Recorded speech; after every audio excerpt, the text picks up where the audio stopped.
দ্বিতীয় কথা হচ্ছে আপনাদের আমরা একটা কথা বলতে পারি, 27 তারিখ বলে নয়, বিগত দিনে বা আগামী দিনেও যে কটা শান্তিপূর্ণ আন্দোলন হবে, যেটা ন্যায়ের পক্ষে আন্দোলন হবে, সে আন্দোলনে আমরা সমর্থন করব।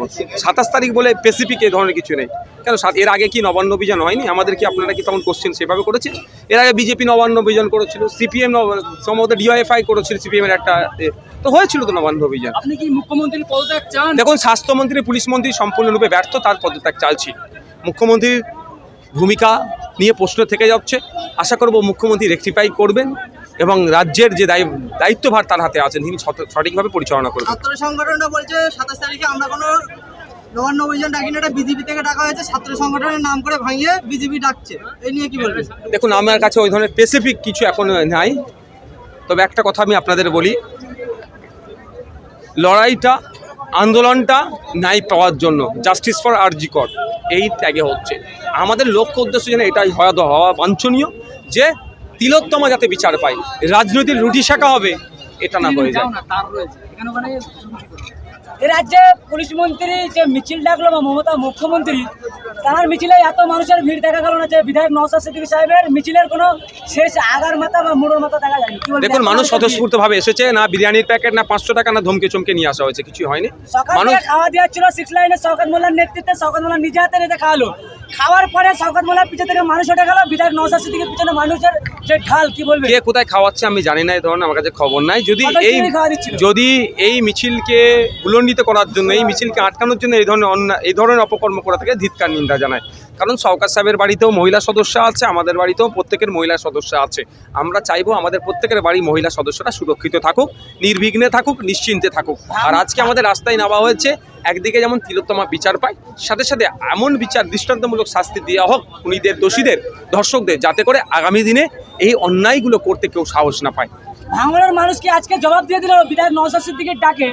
বিধায়ক নওশাদ সিদ্দিকী যেটা বলে ভাঙড়ের মানুষ কি সেটা শুনবে?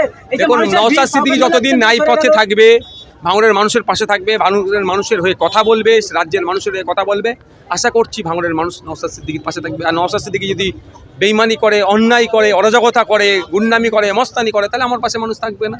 একদম ক্লিয়ার কথা।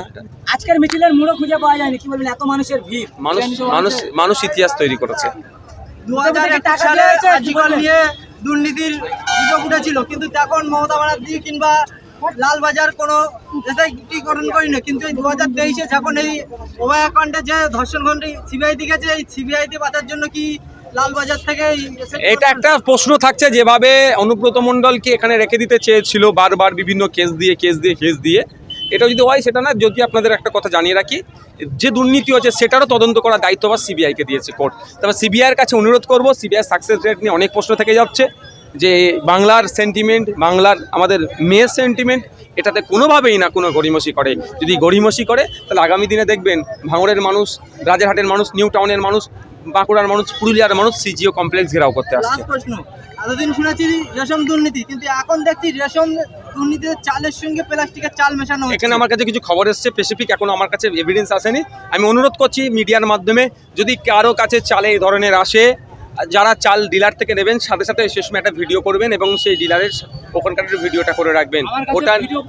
ওটা নিয়ে আমাকে দিন, এবং সাথে আপনাদের বলবো, আপনারা ব্লকের খাদ্য ফুড ইন্সপেক্টর থাকে, যিনি ব্লক লেভেলের, যিনি খাদ্যের দায়িত্ব থাকেন, সেই ইন্সপেক্টরের কাছে একটা লিখিত জমা দেন, ওর কপিটা লোকাল থানাতে জমা করে একটা করে রিসিপ্ট নিন, সেই রিসিপ্টের কপিটা আমাকে প্রোভাইড করুন। সাধারণ মানুষ ভিডিও করতে গেলে তৃণমূলের নেতারা ধমকি দিচ্ছে, কি বলবেন?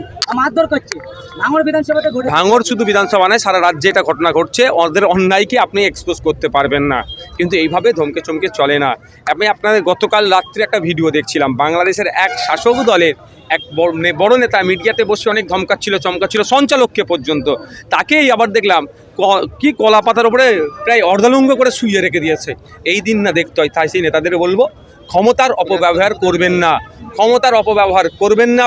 আপনাদের কাছে অনুরোধ করছি, ক্ষমতার অপব্যবহার করবেন না। Thank you.